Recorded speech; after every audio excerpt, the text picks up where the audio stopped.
The brass key turned with surprising ease in Margaret Whitmore's weathered fingers, the lock clicking open as if it had been waiting 30 years for this exact moment. The heavy oak door of the Castellane mansion groaned inward on its hinges, revealing a foyer draped in dust and shadows that seemed to shift in the late afternoon light filtering through grimy windows. Margaret's breath caught in her throat as she crossed the threshold. The air inside carried the ghost of magnolia blossoms mixed with something darker, the sweet, cloying scent of decay that clung to abandoned places like a shroud. Her footsteps echoed against the marble floor, each sound seeming to reverberate through rooms that had been holding their breath for decades. "Jesus," she whispered, her voice swallowed by the oppressive silence. The word felt sacrilegious in this place, though she couldn't say why. The mansion stretched before her exactly as she remembered from childhood visits, yet everything felt smaller somehow, as if her adult eyes could see through the illusion of grandeur that had once impressed her 10-year-old self. Dust motes danced in shafts of golden light, and cobwebs draped the crystal chandelier like funeral veils. The wallpaper, once a rich burgundy with gold filigree, had faded to the color of dried blood. Margaret pulled her cardigan tighter around her shoulders and made her way deeper into the house. Her sneakers squeaked against the dusty marble, a sound that would have made her and Vivienne dissolve into giggles during their childhood games of hide-and-seek. Now it only emphasized the crushing weight of solitude that pressed down on the mansion like a physical thing. The grand staircase loomed ahead of her, its mahogany banister carved with intricate roses and thorns that seemed to writhe in the shifting light. Margaret's steps slowed as she approached it, her heart hammering against her ribs with a rhythm that felt almost ritualistic. This was where it had happened. This was where Vivienne Castellane, the beautiful, laughing daughter of Florida's wealthiest shipping magnate, had simply vanished into thin air on the night of her 18th birthday party. Margaret's hand hovered over the banister, trembling slightly. She could still see Vivienne in her memory, radiant in a gown of ice-blue silk that whispered against the marble floors as she moved. The dress had been imported from Paris, Vivienne had told her breathlessly, a gift from her father for her coming of age. It had cost more money than most families in their small coastal town saw in a lifetime. "Such a beautiful dress," Margaret murmured to the empty air, her fingers finally making contact with the smooth wood of the banister. "You looked like a princess in it, Viv." The moment her skin touched the carved roses, the silence shattered. The sound came from somewhere above her on the staircase, the unmistakable whisper of silk fabric dragging across marble. Margaret's blood turned to ice water in her veins as the sound continued, a soft susurrus that seemed to move from step to step, descending toward her with deliberate, measured pace. She knew that sound. God help her, she knew it intimately. It was exactly the way Vivienne's silk gown had sounded as she glided through the mansion during that last birthday party, the fabric pooling and trailing behind her like liquid moonlight. "No," Margaret breathed, her knuckles white where they gripped the banister. "No, that's not possible." But the sound continued, growing closer. Margaret's rational mind screamed at her to run, to flee this cursed place and never look back. Instead, she found herself turning toward the staircase, her neck craning upward as her eyes searched the shadows between the carved balusters. The sound stopped. Margaret held her breath, straining her ears for any hint of movement, any whisper of fabric or creak of floorboard. The mansion had returned to its deathly silence, as if the sound had never existed at all. She was beginning to convince herself that grief and guilt had finally driven her over the edge of sanity when she looked down at the marble floor beside the staircase. Rose petals lay scattered across the dusty surface, their deep red color so vibrant they seemed to glow against the faded marble. They were fresh, impossibly, inexplicably fresh. Droplets of morning dew still clung to their velvet surfaces, and when Margaret knelt to touch one, it felt cool and alive beneath her fingertip. "Vivienne." The name escaped her lips in a strangled whisper. "Vivi, is that you?" The mansion offered no response save for the settling creak of old wood and the distant sound of Spanish moss brushing against windows in the evening breeze. Margaret gathered one of the rose petals in her palm, studying its perfect form. Red roses had been Vivienne's favorite. She had insisted on carrying a bouquet of them down this very staircase on the night she disappeared, despite her mother's protests that white would be more appropriate for a young lady's debut. Margaret closed her fist around the petal and felt its delicate structure crumble. When she opened her hand again, nothing remained but a dark stain across her palm, like old blood. She rose to her feet on unsteady legs, her heart thundering so loudly she was certain it would wake whatever spirits haunted this place. The rational part of her mind offered explanations. A caretaker must have been here recently, someone playing an elaborate prank, her imagination running wild in a house full of painful memories. But deep in her bones, in the primitive part of her brain that still believed in monsters and magic, she knew the truth. Vivienne was here. Somehow, impossibly, after 30 years of absence, Vivienne had never really left at all. Margaret made her way toward the parlor, her footsteps sounding unnaturally loud in the oppressive quiet. The room had been Vivienne's favorite, decorated in shades of cream and gold that had complemented her fair complexion.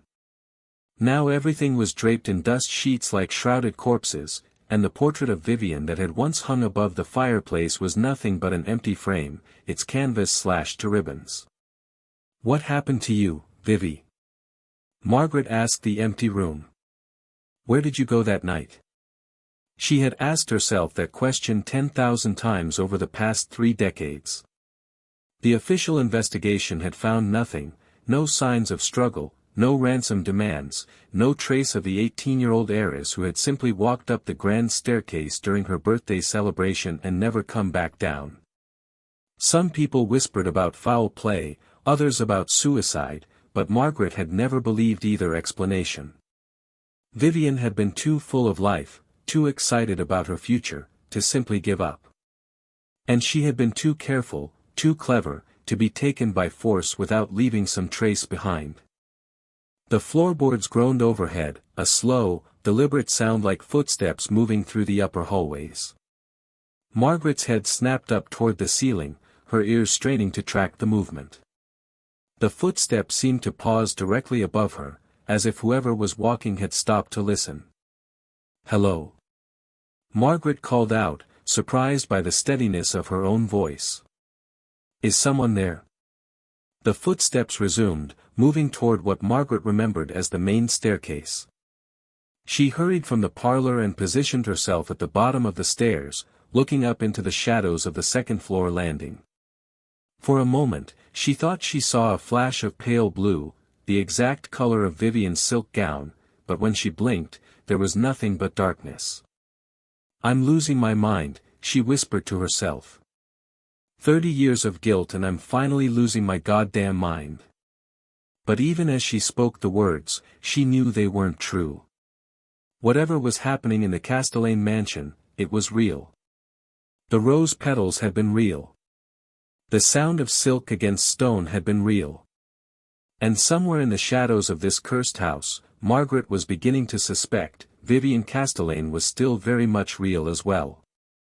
The question that terrified her most wasn't whether Vivienne was here, it was what she had become during 30 years of absence, and why she was finally ready to reveal herself.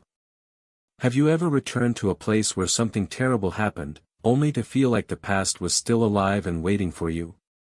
Margaret climbed the grand staircase with trembling legs, each step bringing her closer to memories she had spent 3 decades trying to forget. The second floor stretched before her in a maze of closed doors and shadowy hallways, but she moved with the certainty of muscle memory toward Vivienne's childhood bedroom at the far end of the corridor. The door stood slightly ajar, though Margaret was certain it had been closed when she glimpsed it from the stairway below. A thin sliver of golden light spilled through the crack, too warm and steady to be sunlight filtering through dusty windows. Margaret pressed her palm against the door and pushed it open with a slow, deliberate motion. Vivienne's room looked exactly as it had the day she disappeared.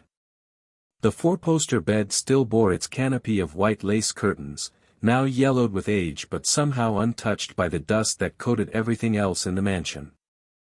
The vanity table held an array of crystal perfume bottles and silver-backed brushes, arranged with the same meticulous care Vivienne had always taken with her possessions. Even the white roses in the crystal vase beside the window looked fresh, their petals unmarred by time's passage. "This is impossible," Margaret breathed, stepping into the room. The floorboards didn't creak here as they had throughout the rest of the house. Instead, her footsteps were muffled by a thick Persian rug that showed no signs of wear or fading. She approached the vanity, studying her reflection in the ornate mirror. The woman staring back at her looked haggard and old, her once auburn hair now streaked with silver, her green eyes lined with the weight of years spent wondering what had happened to her best friend. But for just a moment, she thought she saw another reflection standing behind her, a young woman with golden hair and laughing blue eyes, wearing a gown of ice blue silk. Margaret spun around, her heart hammering against her ribs. The room was empty. "Pull yourself together," she muttered, but her voice sounded thin and unconvincing even to her own ears. She began to explore the room with the methodical care of someone searching for answers she wasn't sure she wanted to find. The wardrobe still held Vivienne's clothes, pristinely preserved and arranged by color. The bookshelf contained the same collection of romantic novels and poetry that had occupied Vivienne's teenage mind. Everything was exactly as it should be, yet somehow wrong in a way that made Margaret's skin crawl with unease. It was when she approached the writing desk beneath the window that she noticed the first real anomaly. The desk surface was covered with sheets of cream-colored stationery, the same expensive paper Vivienne had used for her correspondence. But these letters hadn't been there 30 years ago, Margaret was certain of that. She would have noticed them during the frantic search that followed Vivienne's disappearance.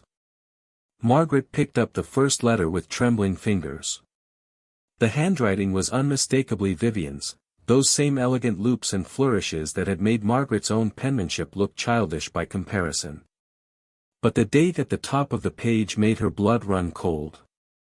October 15, 1827. The letter was dated exactly 1 month after Vivienne's disappearance. Margaret's eyes flew across the page, drinking in words that should have been impossible. "My dearest Margaret. I know you must think me dead or worse, and I suppose in many ways you would not be wrong. The night of my 18th birthday, I learned truths about my family that have changed everything I believed about my place in this world. Father's wealth, our position in society, even my very existence, none of it is what it appears to be. There are forces at work in this house that predate our nation itself, Margaret. Ancient bargains made in desperation, prices paid in blood and sacrifice. The Castellane fortune was built upon a foundation that demands constant feeding, and I have discovered that I am to be the next offering. I write this knowing you will find it someday, though I cannot say when. Time moves strangely here, and what feels like days to me may be years in the world beyond these walls. Do not mourn for me, dear friend. Instead, be grateful that you were never truly part of this family, no matter how much we wished otherwise. Your devoted friend, Vivienne." Margaret's hands shook as she set the letter aside and reached for the next one. This one was dated 6 months later, and the handwriting seemed slightly different, still recognizably Vivienne's, but somehow more urgent, less controlled. "Margaret.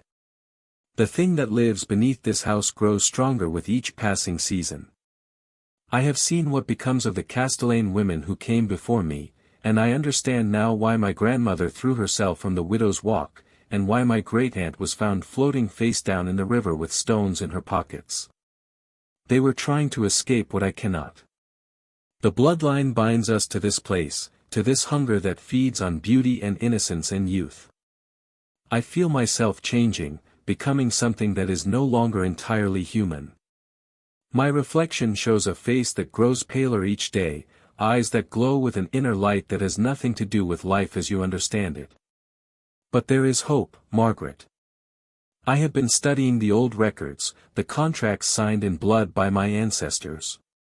There are loopholes in even the most binding supernatural agreements, ways to cheat the darkness if one is clever enough and desperate enough to try. V. Margaret grabbed for the next letter, and the next, reading with growing horror as Vivienne described her gradual transformation from living woman to something else entirely. The letters chronicled months that stretched into years, detailing Vivienne's attempts to understand and break the curse that had claimed her. But it was the final letter that made Margaret's world tilt on its axis. The date at the top read "Today," written in Vivienne's elegant script. The ink was still wet. "My darling Margaret. Now you understand why you had to come back. All those years of guilt, all those sleepless nights wondering what happened to me, it was never just grief driving you. It was the call of blood, the pull of destiny that brings every generation back to face what their ancestors began. You see, my dear friend, there was something I never told you about your grandmother's visits to our house.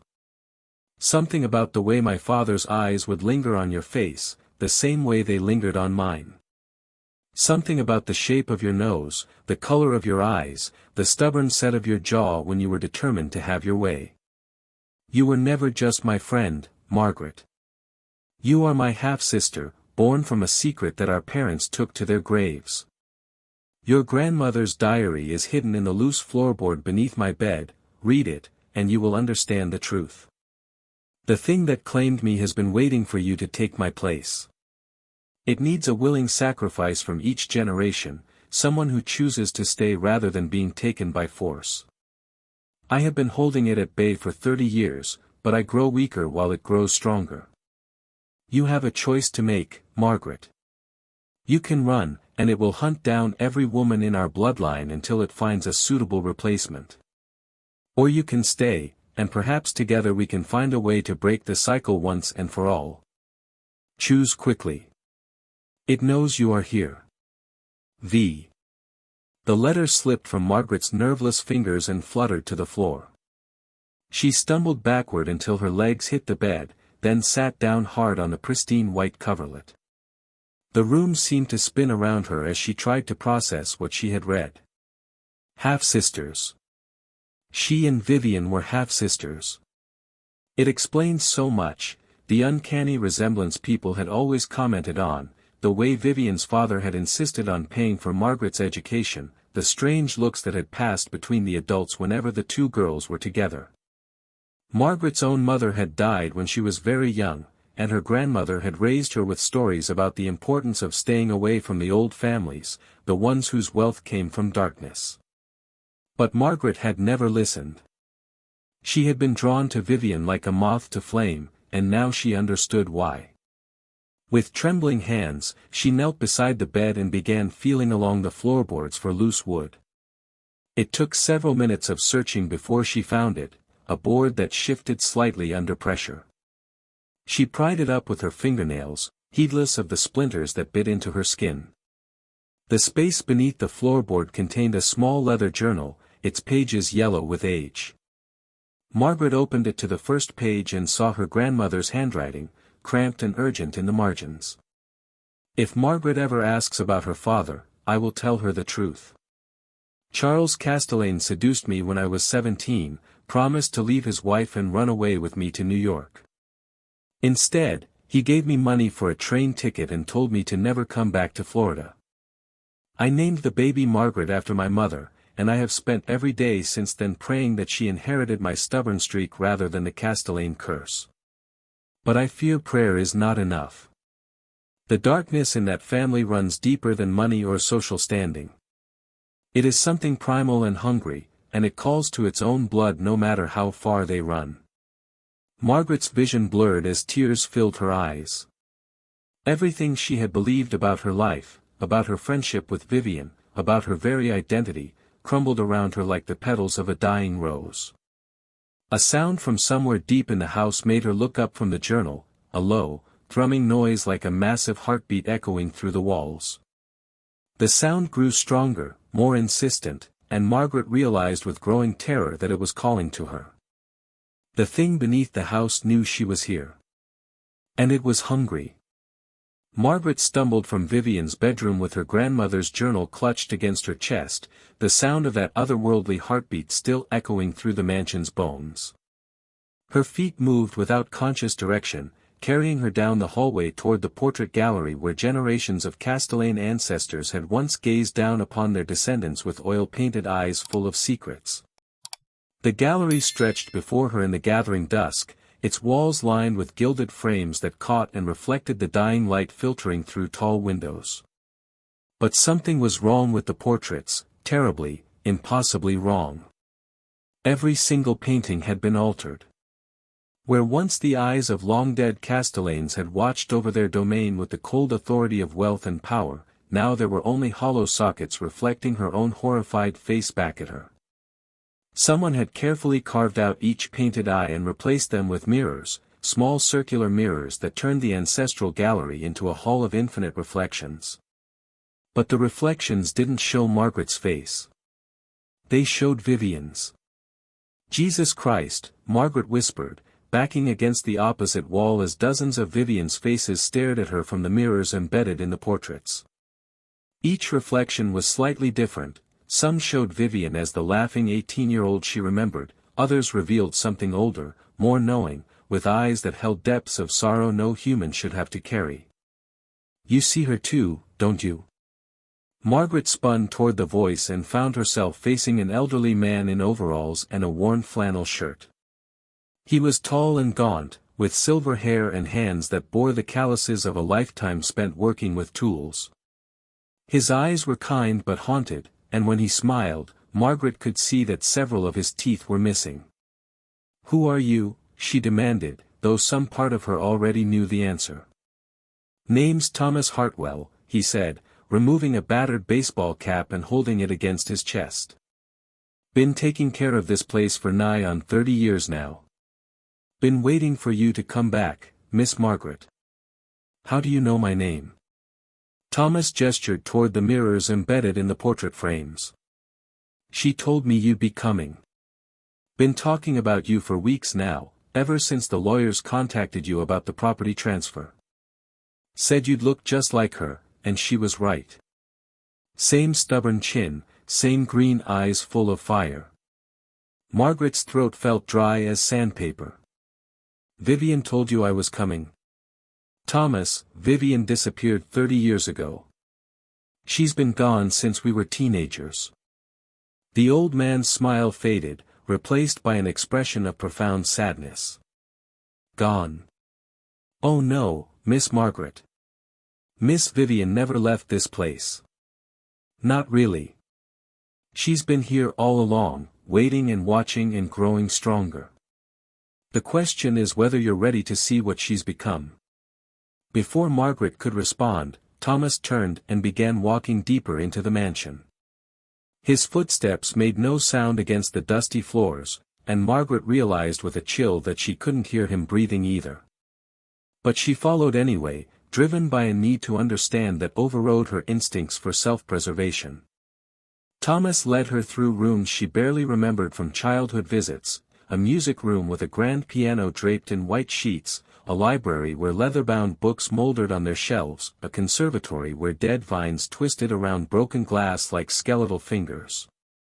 Finally, he stopped before a door Margaret had never seen before, hidden behind a tapestry depicting a hunting scene. "She's been waiting in here," Thomas said, his hand on the doorknob. "Built herself a little shrine over the years, collecting pieces of her old life. But it's not just her belongings she's been gathering, Miss Margaret. It's memories. Moments. The dreams of everyone who ever loved her." He opened the door to reveal a narrow staircase leading down into darkness. The air that rose from below carried scents that made Margaret's stomach turn, candle wax and roses and something else, something organic and wrong that reminded her of meat left too long in the sun. "I can't go down there," Margaret said, but even as the words left her mouth, she knew they were a lie. She was already moving toward the stairs, drawn by a compulsion that felt like gravity. "She's been so lonely," Thomas said softly, following her down the narrow steps. 30 years of waiting, watching the world change without her. She tried to leave once, you know. Right after it happened. But the house wouldn't let her go. It needs her here, needs what she became to feed the thing that lives in the foundation. The staircase ended in a small room carved directly from the limestone bedrock beneath the mansion. Candles flickered from niches in the walls, casting dancing shadows across what could only be described as a shrine. Vivienne's belongings were arranged with obsessive care throughout the space, her jewelry, her books, her hairbrushes, even the ice blue silk gown she had worn on the night she disappeared, now displayed on a dressmaker's mannequin like a ghostly second skin. But it was the photographs that made Margaret's blood turn to ice. They covered every available surface, hundreds of them arranged in careful chronological order. The earliest showed Vivienne exactly as Margaret remembered her, young and laughing and gloriously alive. But as Margaret's eyes moved across the display, she watched her friend's gradual transformation documented in excruciating detail. In the photos from what must have been the first few months after her disappearance, Vivienne looked pale but otherwise normal. But as the timeline progressed, changes became visible. Her skin took on a translucent quality that made the blue veins beneath clearly visible. Her eyes began to reflect light like a cat's, glowing with an inner illumination that was beautiful and terrible in equal measure. By what the timestamps indicated was the 5-year mark, Vivienne's transformation had accelerated dramatically. Her canine teeth had lengthened into delicate fangs, and her fingernails had grown into curved talons that gleamed like polished bone. Her hair, once golden blonde, had darkened to the color of old silver, and her face had taken on an otherworldly beauty that was more sculpture than flesh. The most recent photographs showed something that was barely recognizable as the girl Margaret had known. The creature in these images was undeniably beautiful, but it was the beauty of a predator, all sharp angles and hungry eyes and a smile that promised both ecstasy and death. Her skin had become so pale it was nearly transparent, and Margaret could see the dark network of veins beneath like a roadmap of corruption. What happened to her? Margaret whispered, her voice barely audible above the sound of her own thundering heartbeat. The same thing that happens to all the Castellane women eventually, Thomas replied. The thing in the foundation doesn't just feed on them, it changes them, makes them into something that can better serve its needs. Your friend became its herald, its voice in the world above. She's been luring people here for 30 years, feeding it the life force it needs to grow stronger. Margaret turned to face the old man, and in the candlelight, she could see that his eyes were completely black, reflecting the flames like obsidian mirrors. You're not Thomas Hartwell, are you? The real Thomas died decades ago. The thing wearing Thomas's face smiled, revealing teeth that were far too sharp for any human mouth. Very good, Miss Margaret. Your friend has been wearing my face for so long, sometimes I forget that I was ever anyone else. But you're right, poor Thomas died trying to help a young woman escape from something she could never understand. Vivienne needed someone to tend her shrine, someone to maintain the illusion that this place was empty and abandoned. I've been her faithful servant ever since. The revelation hit Margaret like a physical blow. Everything she had experienced since entering the mansion, the fresh rose petals, the pristine condition of Vivienne's room, even the letters that chronicled her friend's transformation, it had all been orchestrated by something that was no longer human. Where is she? Margaret asked, surprised by the steadiness of her own voice. Where is Vivienne now? The Thomas thing gestured toward the darkness beyond the candle flames, where Margaret could just make out the shape of another doorway leading deeper underground. She's waiting for you in the heart of the house, in the chamber where your ancestors first made their bargain with the darkness. She has so much to show you, so much to explain about what you really are and why you were always meant to come back. As if summoned by his words, a new sound echoed up from the depths below, a voice like silver bells and broken glass, singing a lullaby Margaret remembered from childhood. It was Vivienne's voice, but aged and changed, carrying harmonics that no human throat should have been able to produce. Sleep, baby, sleep, the darkness runs deep, but morning will come when the feeding is done. Margaret found herself moving toward the deeper darkness, drawn by a song that bypassed her rational mind and spoke directly to her blood. Behind her, the Thomas thing followed with footsteps that made no sound, its black eyes reflecting the candlelight like a demon's. The lullaby continued to drift up from below, growing stronger with each step Margaret took toward the heart of the Castellane mansion's ancient hunger. And somewhere in the darkness ahead, something that had once been her dearest friend waited with infinite patience for the reunion 30 years in the making. Margaret descended deeper into the limestone bowels of the mansion, the Thomas thing's presence at her back a constant reminder that retreat was no longer an option. The lullaby grew stronger with each step, Vivienne's transformed voice weaving through the darkness like a siren's call. The candles embedded in the walls flickered with flames that burned blue-white, casting shadows that seemed to move independently of their sources. The narrow passage opened into a vast chamber carved directly from the bedrock, its ceiling lost in shadows that even the supernatural flames couldn't penetrate. Ancient symbols had been etched into every available surface, spirals and sigils and geometric patterns that hurt to look at directly, as if they were trying to crawl off the walls and into Margaret's eyes. At the center of the chamber stood a circular dais surrounded by what appeared to be a dried fountain, its basin filled not with water but with bones that gleamed white in the eldritch light. And there, standing with her back to Margaret at the fountain's edge, was Vivienne. Even from behind, Margaret could see that the transformation documented in the photographs was complete.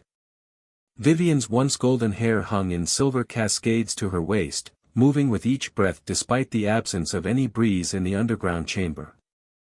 Her bare shoulders were marble pale, traced with delicate blue veins that pulsed with their own inner rhythm. When she turned, Margaret had to bite back a scream. Vivienne's face was a masterwork of otherworldly beauty, but it was the beauty of a corpse prepared for viewing, too perfect, too still, too empty of the warmth that defined life. Her eyes, once bright blue with mischief and laughter, now glowed with the cold radiance of phosphorus. Her smile revealed teeth that were uniformly white and pointed, and when she spoke, her voice carried echoes of the void.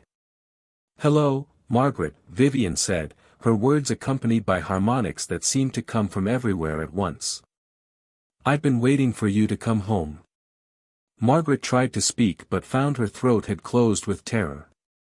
The creature before her wore Vivienne's face, spoke with Vivienne's voice, but everything else about her presence screamed of something that had never been human, or had forgotten what humanity meant. "You're frightened," Vivienne continued, gliding closer with movements that seemed to flow rather than step. "I understand. I was frightened too, at first. But you'll learn to love what we become, Margaret. The clarity is intoxicating, no more doubts, no more guilt, no more endless wondering about purpose and meaning. There is only the hunger, and the feeding, and the perfect peace that comes after." "You're not Vivienne," Margaret managed to croak. "Vivienne is dead. She died 30 years ago." The creature that had been her friend laughed, a sound like crystal breaking in a distant room. "Dead? Oh, my dear sister, I am more alive now than I ever was in that weak, mortal shell. I have seen the true nature of existence, touched the face of eternity itself. Death was merely the doorway to something far greater. Sister." The word came out as barely a whisper. Vivienne's phosphorescent eyes brightened with what might have been joy, if joy could exist in something so removed from life. "Did you think the letters were lies? Did you think I would fabricate something so beautiful? We share the same father, Margaret, the same cursed blood that binds us to this place and the entity that dwells here. You felt it calling to you your entire life, haven't you? The dreams, the visions, the sense that you belonged somewhere other than the mundane world above." Margaret wanted to deny it, but the truth was written in every nightmare that had plagued her childhood, every moment of inexplicable longing she'd felt when looking at the old photographs of the Castellane mansion. She had always known she was connected to this place in ways that went deeper than mere friendship. "The entity," she said, forcing the words past her constricted throat. "What is it?" What does it want? Vivienne gestured toward the bone-filled fountain, and Margaret saw that what she had taken for decorative carvings around its rim were actually faces, dozens of human faces, all female, all bearing a family resemblance that made her stomach churn with recognition. It is hunger given form, Vivienne said, her voice taking on the cadence of a prayer. Ancient beyond human understanding, older than the cities and civilizations that have risen and fallen above its resting place. When the first Castellane ancestor came to Florida in 1827, fleeing creditors and scandal in Georgia, he found this place during a yellow fever epidemic that was killing his family one by one. Margaret watched in horrified fascination as Vivienne's eyes began to glow brighter, her voice taking on new harmonics that seemed to vibrate in Margaret's bones. He was desperate, you see. His wife was dying, his children were dying, and he had nothing left to offer the world but his own worthless life. So he came down here, to this chamber that the Seminole tribes had always avoided, and he offered a bargain to the thing that lived in the limestone deep. The temperature in the chamber dropped noticeably, and Margaret could see her breath misting in the supernatural light. The Thomas thing had vanished sometime during Vivienne's speech, leaving them alone with the weight of family history and the presence that pulsed just beyond the edge of perception. What kind of bargain? Margaret asked, though she was beginning to suspect she already knew the answer. The oldest kind, Vivienne replied. Life for life, blood for blood, beauty for power. The entity would spare the Castellane line, would ensure their prosperity and influence for generations to come. In return, each generation would offer up their most beloved daughter when she came of age, not to death, but to transformation. To become something that could better serve the hunger that drives all existence. Margaret felt the walls of the chamber pressing in around her as the full horror of her situation became clear. And if they refuse? If the chosen daughter won't go willingly? Vivienne's smile widened, revealing more of those needle-sharp teeth. Oh, but they always go willingly in the end. You see, the entity doesn't simply take what it wants, it makes its chosen desire the transformation. It whispers in their dreams, shows them visions of the beauty and power that await them, fills them with longing for something they can't quite name but can't possibly resist.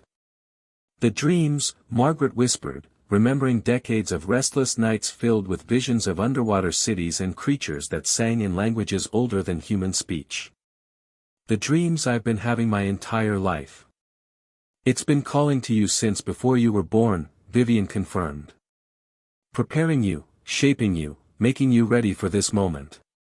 You've felt it growing stronger lately, haven't you? The pull to come here, the sense that everything in your life has been leading to this place. Margaret tried to deny it, but the truth was undeniable.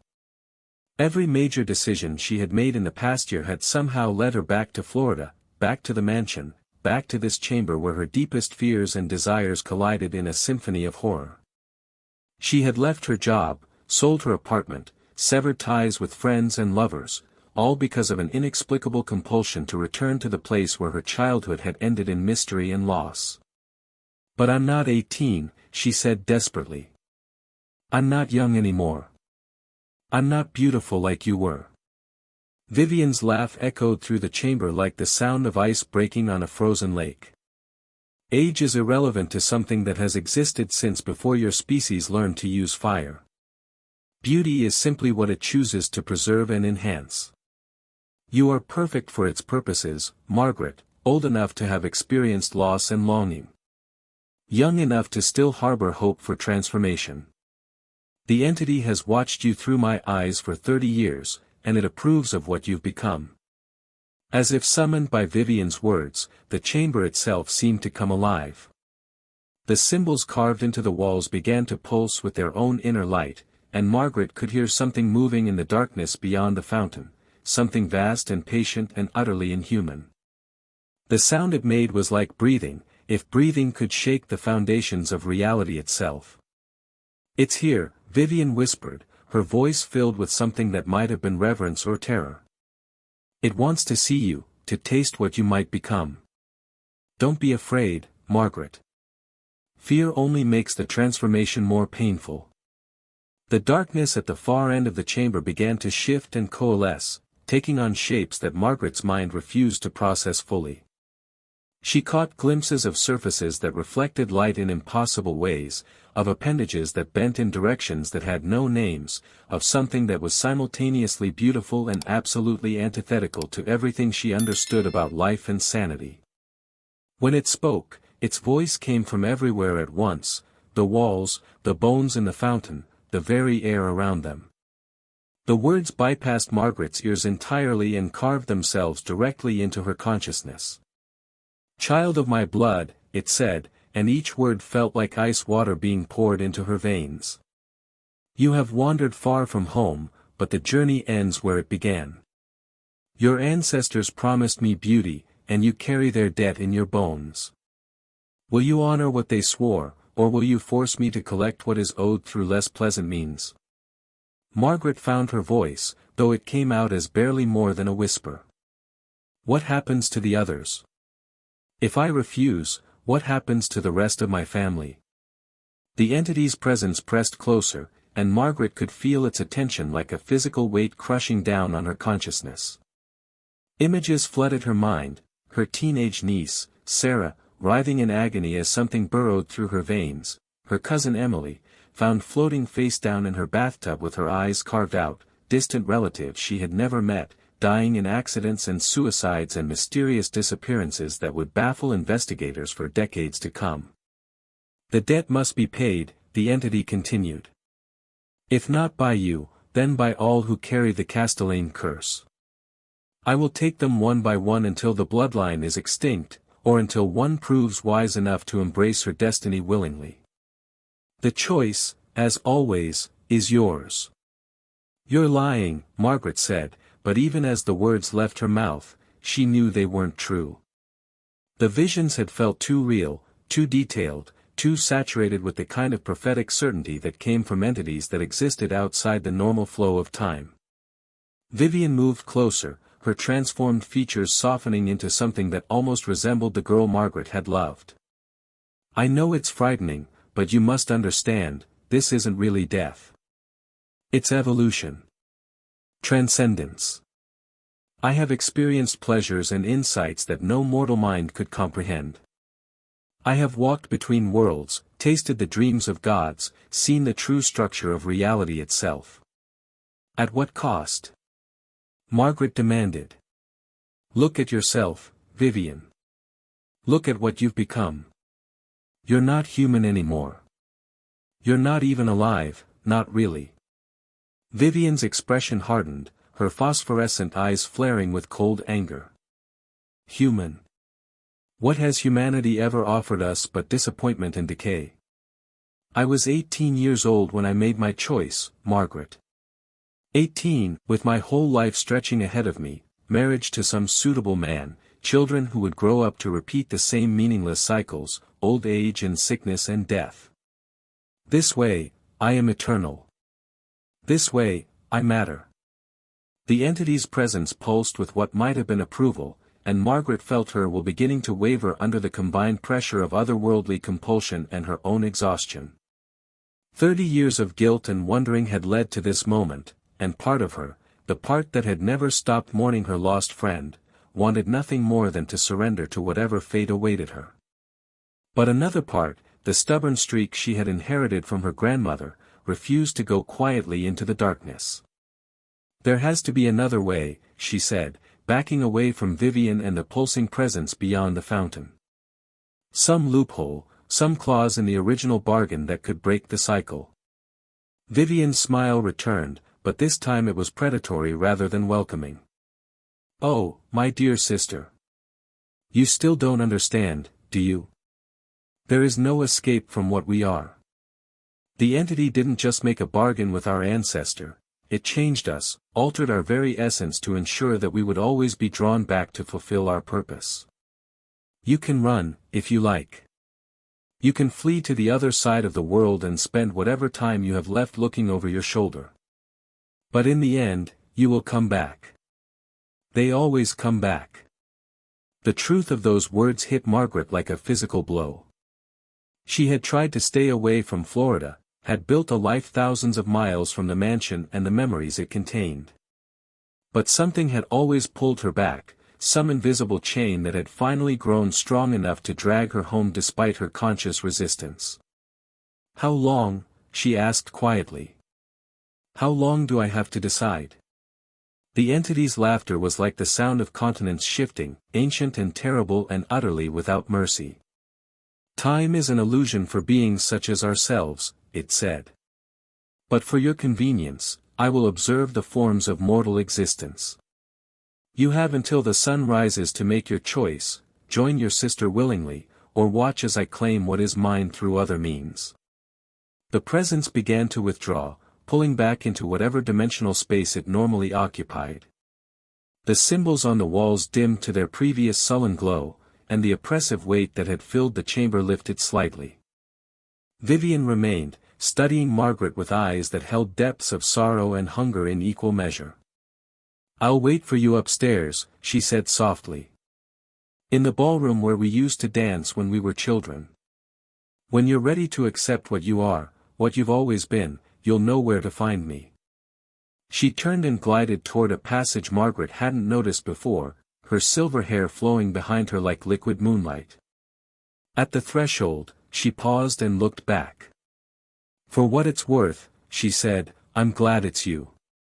I've been so lonely, Margaret. So terribly, endlessly lonely. At least now we can be together forever." Then she was gone, leaving Margaret alone in the chamber with the weight of an impossible choice pressing down on her like the ocean itself. Would you sacrifice yourself to save your family from a curse, even if it meant becoming something monstrous? Margaret climbed the stone steps from the chamber with legs that felt like water, her mind reeling from the impossible choice that lay before her. The mansion above seemed different now, not empty, but watching, as if every shadow concealed eyes that tracked her movement through rooms that had witnessed centuries of horror. She found herself in the kitchen, a vast space with copper pots still hanging from iron hooks and a massive hearth that had once fed dozens of servants and guests. Moonlight streamed through tall windows, painting everything in shades of silver and bone. Margaret's reflection stared back at her from the darkened glass, but for a moment she thought she saw another face superimposed over her own, Vivienne as she had been at 18, laughing and alive and utterly unaware of the fate that awaited her. "You can't hide from what you are forever." Margaret spun toward the voice, her heart hammering against her ribs. Vivienne stood in the kitchen doorway, but she looked different than she had in the chamber below. Her otherworldly beauty remained, but there was something more human in her posture, something that reminded Margaret of the girl she had loved. "I'm not hiding," Margaret said, surprised by the steadiness of her own voice. "I'm thinking. There's a difference." Vivienne glided into the kitchen with movements that seemed to flow rather than step. "What is there to think about? You've seen what refuses to cooperate. You've felt its presence, heard its promises. Surely you understand that resistance is futile.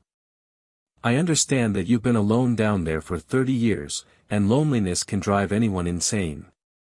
Margaret watched as Vivienne's expression flickered between amusement and something that might have been hurt. "Tell me what really happened that night, Vivi. Not the mythology, not the family curse bullshit, tell me what it was like when you made your choice." For a long moment, Vivienne said nothing.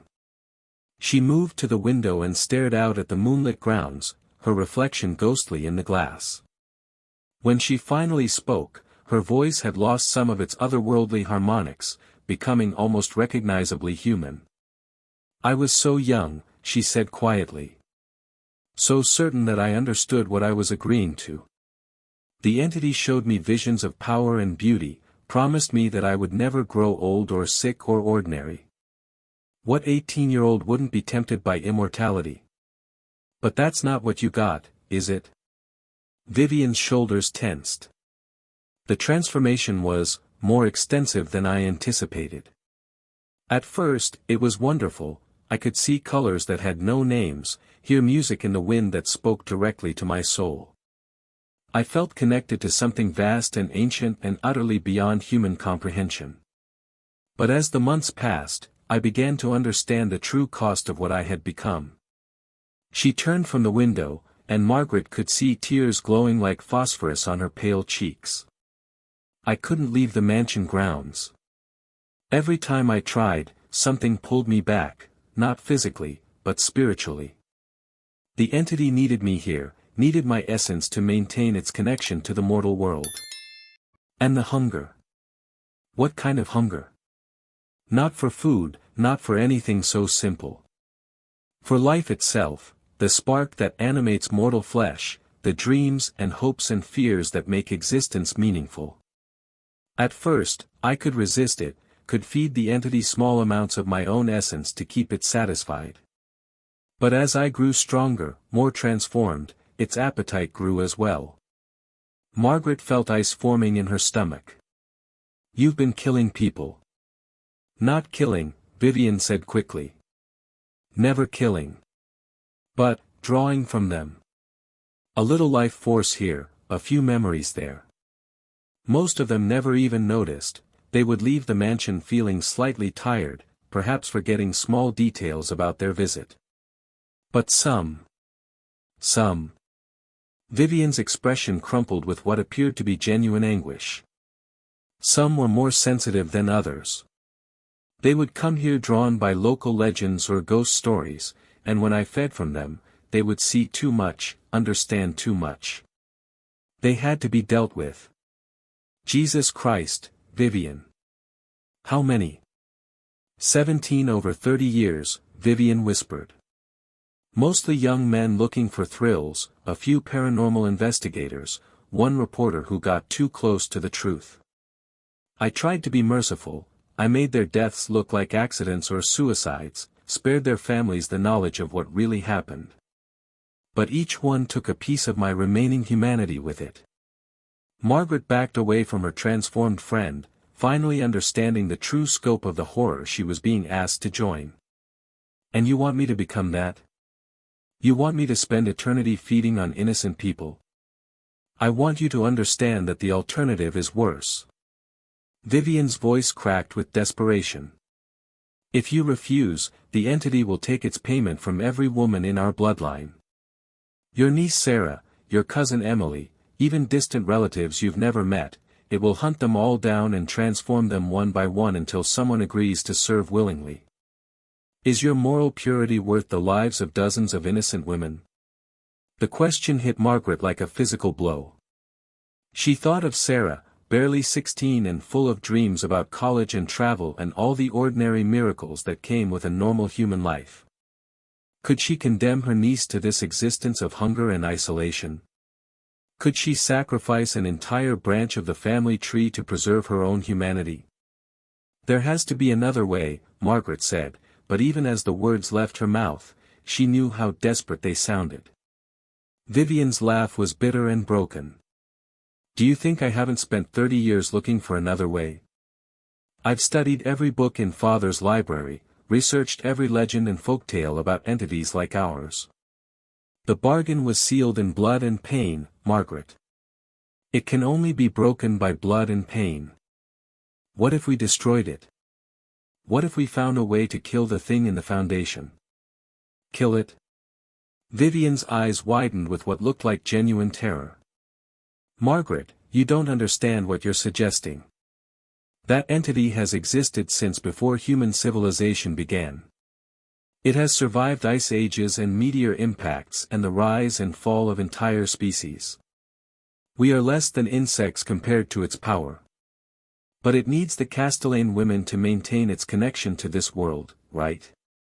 That's why it made the bargain in the first place. It was trapped down there, unable to affect the mortal realm without human agents." Vivienne nodded slowly. "Yes, but then what happens if there are no more Castellane women? What if the bloodline ends with us?" For a moment, Vivienne looked genuinely confused. "The bloodline can't end. The entity would simply expand its definition of family, claiming more distant relatives until it found suitable candidates. There are Castellane descendants scattered across the country, Margaret. Cousins and great-nieces and women who don't even know they carry the blood. But what if they all died at once? What if there was no one left for it to claim? Vivienne's expression shifted from confusion to horror as she began to understand what Margaret was suggesting. You're talking about genocide. You're talking about murdering dozens of innocent women to deny the entity its tribute. I'm talking about ending a cycle that has lasted for 2 centuries. How many people has that thing killed through its various servants? How many lives could be saved if we broke the chain once and for all? You can't be serious. Vivienne's voice had dropped to a whisper. Margaret, you're talking about becoming a monster to fight a monster. What would that make you? Free, Margaret said simply. It would make me free. The kitchen fell silent except for the sound of wind rattling the windows and the distant groan of old wood settling in the night. Vivienne stared at her transformed friend with an expression that mixed disbelief with something that might have been admiration. Even if you could find them all, Vivienne said finally, even if you could somehow track down every woman who carries even a trace of Castellane blood, how would you do it? How would you kill dozens of people without being caught? And what makes you think the entity wouldn't simply adapt, wouldn't find new bloodlines to corrupt? Margaret had no answer for that. The plan was insane, born of desperation and the kind of moral calculus that only made sense when faced with impossible choices. But the alternative, surrendering to the entity's will, becoming another predator feeding on innocent lives, seemed equally monstrous. I don't know, she admitted. But I know I won't become what you are, Vivienne. I won't spend eternity as that thing's servant, no matter what the cost. Vivienne's expression hardened, her brief moment of humanity fading back into something cold and inhuman. Then you're a fool. And when the entity begins claiming your relatives one by one, when you watch your niece transform into something like me, you'll remember this conversation and wish you had chosen differently. She turned toward the kitchen door, then paused without looking back. You have until sunrise, Margaret. Use the time wisely. Then she was gone, leaving Margaret alone with her impossible choice and the weight of 30 years' worth of guilt and love and desperate hope for a solution that might not exist. Outside, the night pressed against the windows like a living thing, and somewhere in the darkness below, an ancient hunger waited with infinite patience for the sun to rise. Margaret wandered through the mansion's empty rooms as the night wore on, her footsteps echoing in spaces that had witnessed centuries of wealth and power built on a foundation of horror. She found herself drawn to her grandmother's hidden diary, reading and rereading the cramped handwriting that revealed the truth about her parentage and the curse that had shaped her entire existence without her knowledge. The entries painted a picture of a young woman caught between love and terror, desperate to protect her daughter from a fate she didn't fully understand. Margaret's grandmother had known about the Castellane curse, had witnessed its effects firsthand during her brief liaison with Charles Castellane, but had hoped that distance and denial would be enough to keep Margaret safe. I should have told her the truth, one entry read. Should have warned her about the dreams and the calling that will grow stronger as she ages. But how do you explain to a child that her very existence is tied to something monstrous? How do you prepare someone for a destiny that defies rational thought?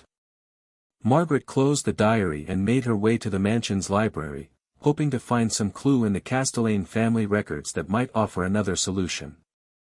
The room stretched before her in the moonlight, its tall shelves lined with leather-bound volumes that documented centuries of business dealings, social connections, and carefully hidden supernatural encounters. She pulled books at random, scanning pages filled with shipping manifests and property deeds and correspondence with business partners who had helped build the Castellane fortune. But interspersed between the mundane records were other documents, contracts written in languages that predated English, drawings of symbols that hurt to look at directly, and accounts of rituals performed in the chamber beneath the house. It was in a leather portfolio hidden behind a false back in one of the shelves that Margaret found what she was looking for. The document was written in her ancestors' careful script, dated 1827, and it contained the exact terms of the original bargain made with the entity in the Foundation. In exchange for protection from the fever and prosperity for our line, the document read, we agree to offer the fairest daughter of each generation as tribute when she reaches her 18th year. The chosen one shall serve willingly, transformed but preserved, until such time as another of suitable blood takes her place. Should any generation fail to provide suitable tribute, the entity shall claim all female descendants until the debt is satisfied. Margaret read the contract 3 times, looking for loopholes or escape clauses that might offer hope. The language was archaic but precise, leaving little room for interpretation. But there was one phrase that caught her attention, until such time as another of suitable blood takes her place. The original bargain didn't specify that the replacement had to be young or beautiful, only that they had to carry Castellane blood and be willing to serve. Margaret herself qualified on both counts, despite being decades older than the typical sacrifice. But more importantly, the contract seemed to suggest that once a suitable replacement was found, the previous servant would be released from their obligations. You're still down here. Margaret looked up from the contract to find Vivienne standing in the library doorway.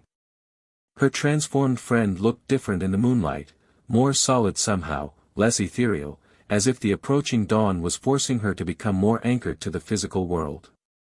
I've been thinking about what you said, Margaret replied, setting the contract aside. About the price of refusal, about what happens to our family if I don't cooperate. But I've also been thinking about what happens if I do. Vivienne glided into the library, her movements still unnaturally fluid but somehow more human than they had been earlier. And what conclusions have you reached? That you've been lying to me. Not intentionally, maybe, but lying nonetheless. Margaret stood and faced her transformed friend directly. You said that accepting the entity's offer would make us sisters in service, that we would be together forever. But that's not what the original contract says, is it? Vivienne's expression didn't change, but something flickered in her phosphorescent eyes, a hint of uncertainty that hadn't been there before. The contract specifies that each servant is replaced when another of suitable blood takes their place, Margaret continued. Which means that if I agree to serve the entity, you would be free to go. You've been trying to convince me to damn myself not out of sisterly love, but because you want your own freedom. For a long moment, Vivienne said nothing. When she finally spoke, her voice had lost all its supernatural harmonics, becoming recognizably human for the first time since Margaret had encountered her in the chamber below. You're right, she whispered. God help me, you're absolutely right. 30 years of this existence, 30 years of hunger and isolation and slowly losing pieces of my humanity, I would do anything to escape it. Even damn my dearest friend to the same fate. Margaret felt a mix of vindication and heartbreak at the admission. Part of her had hoped she was wrong, that Vivienne's transformation hadn't completely destroyed the girl she had loved. But another part felt relief at finally understanding the true scope of what she was facing. So the choice isn't really between my damnation and our family's destruction, Margaret said. It's between your freedom and everyone else's safety. The entity will keep claiming Castellane women one way or another, but at least this way, only one of us has to suffer. Vivienne's shoulders sagged as if a weight had been lifted from them. I told myself I was protecting you, that I was offering you something beautiful and transcendent. But the truth is that I've been going mad down here, Margaret. The loneliness, the constant hunger, the way reality bends and warps around the entity's presence, I don't know how much longer I can maintain even the pretense of sanity. What would happen to you if I took your place? Would you become human again, or would you stay transformed forever? I don't know, Vivienne admitted. The contract doesn't specify. I might revert to what I was before the transformation, or I might remain as I am but be free to leave the mansion grounds. There's also the possibility that I would simply cease to exist, that my essence has become so intertwined with the entity's power that removing me from its influence would destroy me entirely. Margaret studied her friend's transformed features, looking for some trace of the laughing girl who had once meant everything to her. Are you willing to take that risk? Are you willing to possibly die in order to escape what you've become? Yes, Vivienne said without hesitation. Margaret, I've been dead for 30 years in every way that matters. Whatever happens when I'm released from the entity's service, it has to be better than this endless half-existence. The honesty in those words hit Margaret like a physical blow. She had come to the mansion hoping to find closure, to finally understand what had happened to her dearest friend.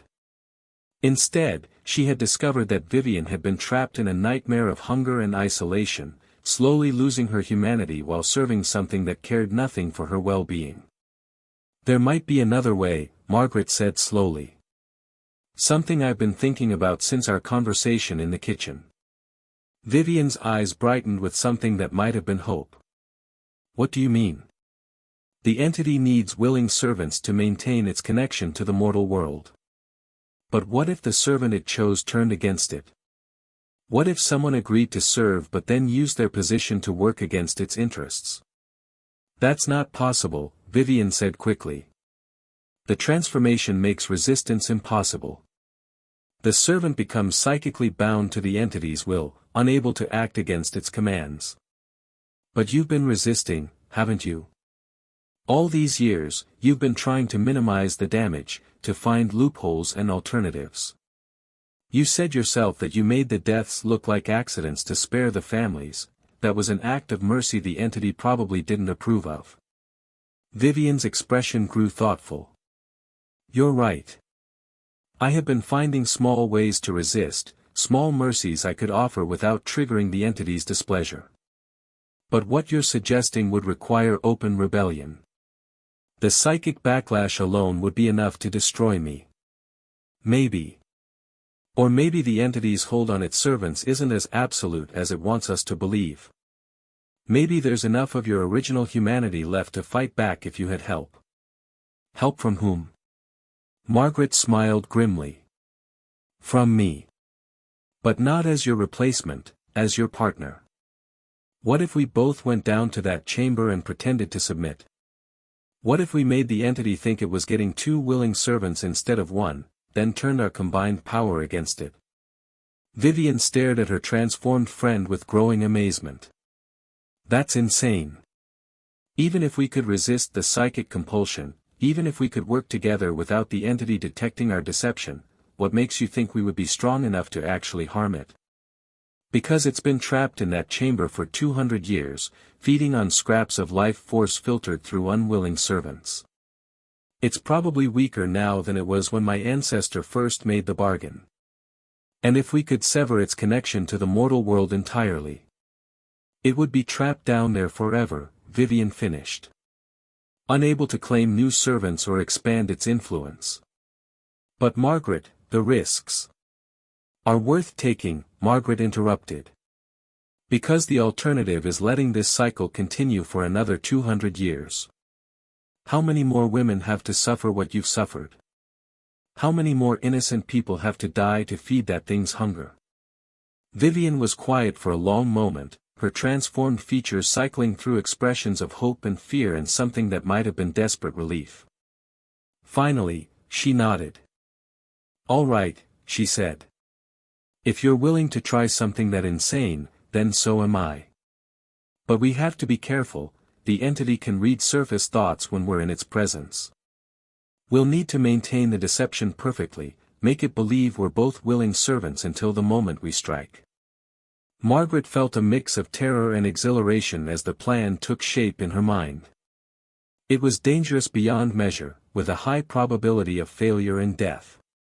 But it also offered something neither of them had dared hope for, the possibility of actually ending the cycle of horror that had defined their family for generations. When? She asked. Vivienne glanced toward the windows, where the first hint of dawn was beginning to lighten the eastern sky. Now, she said. Before I lose my nerve, and before the entity decides to take matters into its own hands. Would you risk everything to save your family from a curse, even if it meant facing something older and more powerful than human understanding? Margaret and Vivienne descended into the limestone depths together, their footsteps echoing through passages that seemed to shift and change around them as they moved deeper underground. The entity's presence grew stronger with each step, pressing against their consciousness like a weight that threatened to crush rational thought beneath its alien influence. "Remember," Vivienne whispered as they approached the chamber, "we have to make it believe we're both willing. Any hint of deception and it will destroy us before we can act." Margaret nodded, trying to calm her racing heart.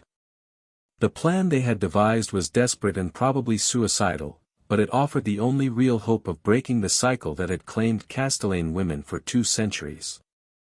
If they could convince the entity that it was gaining 2 willing servants instead of 1, if they could maintain the deception long enough to get close to its core. The chamber opened before them exactly as Margaret remembered it, with its bone-filled fountain and walls covered in symbols that hurt to look at directly. But now the space thrummed with anticipation, the very air vibrating with the entity's eagerness. It had been waiting for this moment, confident that Margaret would eventually see reason and accept her fate. "You have returned," the entity's voice echoed through their minds as its presence filled the chamber. "And you bring your sister with you. How delightfully unexpected." Margaret stepped forward, forcing her voice to remain steady. "I've made my choice. I'll serve willingly, but only if Vivienne can remain as well. I don't want to face eternity alone." The entity's attention shifted between them, its alien consciousness probing at the edges of their thoughts. Margaret fought to keep her surface mind filled with images of sisterhood and willing submission, while burying her true intentions so deep that even she could barely sense them. "Interesting," the entity mused. 2 servants where I expected 1. But why should I agree to maintain both of you when 1 would suffice for my needs?" "Because 2 are stronger than 1, Vivienne interjected, her voice pitched perfectly to convey eager submission. "We could gather more life force, serve you more efficiently than a single servant ever could. Think of the possibilities. We could work together to expand your influence beyond this mansion, to establish new feeding grounds throughout the region." Margaret could feel the entity's interest growing. The prospect of expanded power clearly appealed to it, and the offer of 2 willing servants was apparently too tempting to refuse. "Very well," it said finally. "You shall both serve, transformed and preserved for as long as you prove useful. Approach the fountain and receive my gift." Margaret and Vivienne exchanged a brief glance, communicating volumes in a single look. Then they moved together toward the bone-filled basin at the chamber's center, where something that looked like black water had begun to bubble up from the limestone depths. The liquid that filled the fountain wasn't water at all, it was pure essence, distilled from centuries of sacrifices and transformed into something that could rewrite the fundamental nature of living flesh. Margaret could smell it from several feet away, a scent like copper and roses and something else that made her stomach turn with primitive revulsion. "Drink," the entity commanded.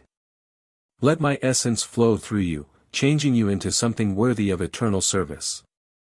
Margaret reached for the basin with trembling hands, her fingers dipping into the black liquid. It felt warm against her skin, almost alive, and she could sense it trying to burrow into her flesh through her fingertips. She brought her cupped hands to her lips and pretended to drink, letting the liquid touch her mouth without swallowing. The effect was immediate and horrible. Even that small contact was enough to send tendrils of alien consciousness boring into her mind, trying to establish the psychic connections that would bind her to the entity's will. Margaret fought against the invasion with every ounce of her mental strength, maintaining the pretense of willing submission while her true self retreated deeper into her consciousness. Beside her, Vivienne was going through the same ritual, her transformed features contorting with effort as she struggled to resist the entity's influence while appearing to embrace it. The phosphorescent glow in her eyes brightened to an almost unbearable intensity, and Margaret could see the strain of maintaining their deception written across her friend's face. "Excellent," the entity purred as its presence settled more firmly into their minds. "I can feel the changes beginning already. Soon you will both be perfect instruments of my will, beautiful and terrible and utterly devoted to my needs." But something was wrong. Margaret could sense it in the way the entity's attention wavered, in the slight uncertainty that crept into its mental voice. Their deception wasn't as perfect as they had hoped, some trace of their true intentions was bleeding through despite their best efforts. "Wait," the entity said suddenly, its presence recoiling slightly. "There is something unusual about your commitment. Something that tastes of deception and hidden purpose." Margaret felt panic rising in her throat, but before she could speak, Vivienne acted. With a cry that was part rage and part desperate hope, she plunged both hands into the fountain and began pulling out the bones that filled its basin, not the animal bones Margaret had initially assumed, but human remains. The skeletal remains of every Castellane woman who had served the entity over the past 2 centuries. "These are our sisters," Vivienne shouted, her voice echoing through the chamber with newfound power. "Our ancestors who died feeding your hunger. I won't let you claim another generation." The entity's roar of fury was like the sound of reality itself tearing apart. The symbols on the walls flared with blinding light, and the chamber began to shake as the creature's rage manifested in physical form. Margaret could see it now, its true shape emerging from the darkness, something that was part tentacle and part shadow, part living geometry and part pure malevolence. "Foolish children!" it screamed. "You think your mortal defiance can stand against something that has existed since before your species learned to use fire? I will unmake you both, scatter your essence across dimensions where pain is the only constant." But Vivienne wasn't finished. With strength that came from 30 years of accumulated rage and desperation, she began hurling the bones at the entity's emerging form. Each impact sent ripples of disruption through its substance, as if the remains of its former servants carried some kind of power that could actually harm it. "Margaret!" Vivienne screamed over the entity's fury. "The foundation stone. The cornerstone of the chamber, that's where it anchors itself to this reality." Margaret followed Vivienne's gaze to a massive block of limestone set into the chamber's floor, covered with symbols that seemed to writhe and pulse with their own inner life. She could see now that every other symbol in the chamber was connected to this central stone by lines of force that glowed with eldritch energy.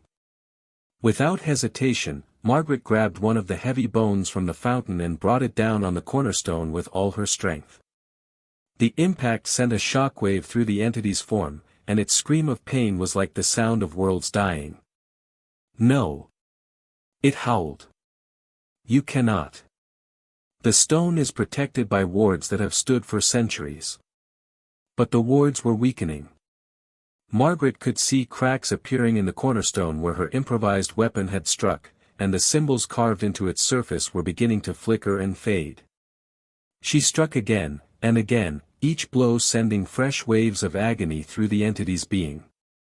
Vivienne joined her, using her transformed strength to tear at the stone with her bare hands. Where her claws touched the limestone, it crumbled like chalk, and the entity's screams grew more desperate with each passing second. "You will doom yourselves," it raged. "Without my power to sustain you, your friend will die. The transformation cannot be reversed, she will crumble to dust the moment my influence is severed." Margaret hesitated for just a moment, looking at Vivienne's transformed features. Her friend's face was radiant with hope and determination, more beautiful than it had been even in life. The prospect of losing her again, this time permanently, was almost unbearable. "Do it," Vivienne said softly, her voice cutting through the entity's screams. "Margaret, please. Let me die as myself rather than live as that thing's puppet. Let me die free."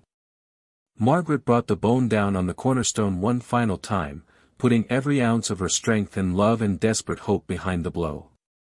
The stone shattered like glass, sending shards of limestone flying through the chamber. The entity's scream cut off abruptly, replaced by a sound like air being sucked into a vacuum.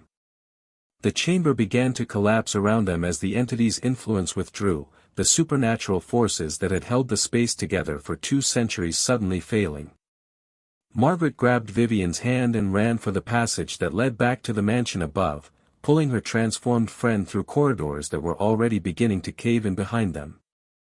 They reached the basement level just as the floor beneath their feet buckled and split, revealing glimpses of the void where the entity's chamber had been. Vivienne stumbled, her transformed features already beginning to fade as the supernatural power that had sustained her for 30 years was severed at its source. "I can feel it leaving me," she gasped, her voice becoming more human with each word. "The hunger, the cold, the connection to that awful presence, it's all draining away." Margaret helped her friend climb the stairs to the mansion's main floor, both of them moving with desperate urgency as the buildings shook around them. The entity's death throes were bringing down the entire structure, 2 centuries of supernatural architecture collapsing without the otherworldly force that had held it together. They burst through the kitchen door and into the moonlit gardens beyond just as the mansion's east wing folded in on itself with a sound like thunder. Margaret pulled Vivienne away from the collapsing structure, not stopping until they had reached the safety of the old oak tree where they had once carved their initials as children. Vivienne collapsed against the tree's massive trunk, her breathing labored and her skin taking on an alarming translucency. The phosphorescent glow in her eyes was fading rapidly, replaced by the warm blue Margaret remembered from their childhood. But with each passing moment, she seemed to become less substantial, as if the entity's death was unraveling the very essence that had kept her animated for 3 decades. "Am I dying?" Vivienne asked, her voice barely above a whisper. Margaret knelt beside her friend, taking her increasingly fragile hands in her own. "I don't know. Maybe. But if you are, you're dying as yourself. You're dying free." Vivienne smiled, and for the first time in 30 years, the expression was purely human. "I can feel myself remembering what it was like before. The warmth of sunlight, the taste of strawberries, the sound of your laugh when we would race through these gardens. I had forgotten so much of what it meant to be alive." Behind them, the Castellane mansion continued its slow collapse, walls crumbling and windows exploding as the supernatural forces that had preserved it were finally extinguished. Margaret watched 2 centuries of family history disappear into rubble and dust, and felt nothing but relief. "What will happen to our family now?" Vivienne asked. "To Sarah and Emily and all the others who carry the Castellane blood?" "They'll be free," Margaret said firmly. "Free to live normal lives, to make their own choices, to die natural deaths when their time comes. The cycle is broken, Vivi. No one else will have to suffer what you suffered." Vivienne's form was becoming increasingly translucent, like morning mist touched by the first rays of dawn. But her smile remained radiant, filled with a peace that Margaret had never seen in her friend's features, not even in childhood. "I'm not afraid," Vivienne said. "For the first time in 30 years, I'm not afraid of anything. Whatever comes next, it has to be better than what I was." "I love you," Margaret whispered, squeezing her friend's fading hands. "I've loved you since we were children, and I'll love you until the day I die. Thank you for being brave enough to help me end this." "Thank you for being brave enough to save me," Vivienne replied. "To save all of us." The sun began to rise over the ruins of the Castellane mansion, painting the sky in shades of gold and pink that seemed impossibly beautiful after the darkness they had faced. In that gentle light, Vivienne's form finally faded completely, dissolving like smoke on the morning breeze. But Margaret wasn't alone. As Vivienne disappeared, something else took her place, not a ghost or spirit, but a feeling of completion, of a circle finally closed after 30 years of pain and uncertainty. The girl she had loved was truly gone now, but she had died as herself rather than as the entity's slave. She had died free.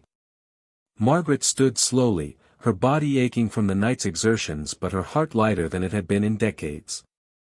Behind her, the last wall of the mansion crashed to the ground, sending up a cloud of dust that glittered in the morning light like powdered diamonds. She had work to do now, lawyers to call, authorities to notify, a story to craft that would explain the mansion's destruction without revealing the supernatural truth that lay beneath. But for the first time in 30 years, she felt like she had a future worth living for. The Castellane curse was broken. The bloodline was free. And somewhere in the morning light, Margaret could swear she heard the echo of Vivienne's laughter, young and bright and utterly human. 6 months later, Margaret sat in her new apartment overlooking the Gulf Coast, watching the sunset paint the water in shades of gold and crimson. The insurance settlement from the mansion's structural collapse had been generous enough to allow her to start over, to build a life that wasn't haunted by guilt and unanswered questions. She had kept her promise to maintain the illusion of normalcy. The official reports blamed the mansion's destruction on a combination of foundation problems and a minor earthquake that had triggered a catastrophic collapse. No one questioned the story too closely. The Castellane estate had been abandoned for decades, and everyone assumed it was only a matter of time before the old building finally succumbed to age and neglect. But Margaret knew the truth. And sometimes, late at night when the Gulf wind rattled her windows, she could feel something stirring in the darkness, not the entity they had destroyed, but something else. Something that had been drawn to the psychic upheaval of that night and was now testing the boundaries of its own prison. She had broken one cycle, but there were others.